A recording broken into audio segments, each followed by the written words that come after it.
The Lomé Declaration, adopted unanimously, represents a clear break. Africa is calling for revision of the G20 Common Framework, which has been denounced as inadequate and opaque. Transparency in restructuring processes, coordination between creditors, systematic suspension of debt services during negotiation periods, and above all, recognition of partial or total debt cancellation as an instrument of economic justice. The lines are clear. The G20 Common Framework, we have talked about it. We have called for a profound reform in terms of inclusion, in terms of accelerating accession processes, and in terms of facilitating access to financing and debt reduction for African countries. So you can see that the context is quite well positioned. We leave Lomé with a high level of satisfaction. The conference also highlighted the internal project.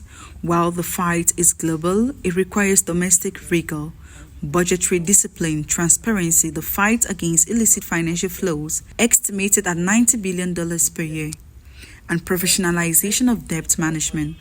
In this regard, the acceleration of the African Financial Stability Mechanism and the implementation of the Pan-African Credit Rating Agency are presented as concrete responses to loosen the grip of Western agencies and design tailored solutions.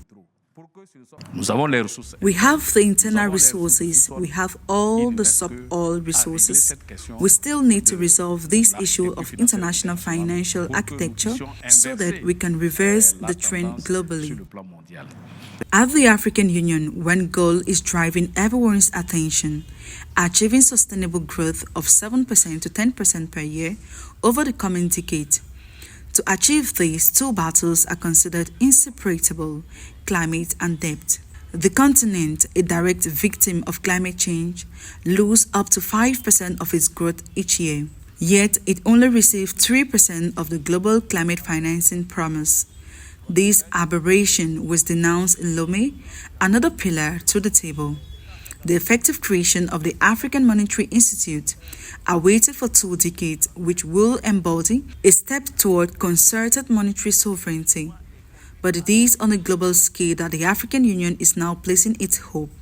A United Nations Framework Convention on Sovereign Debt is being called for.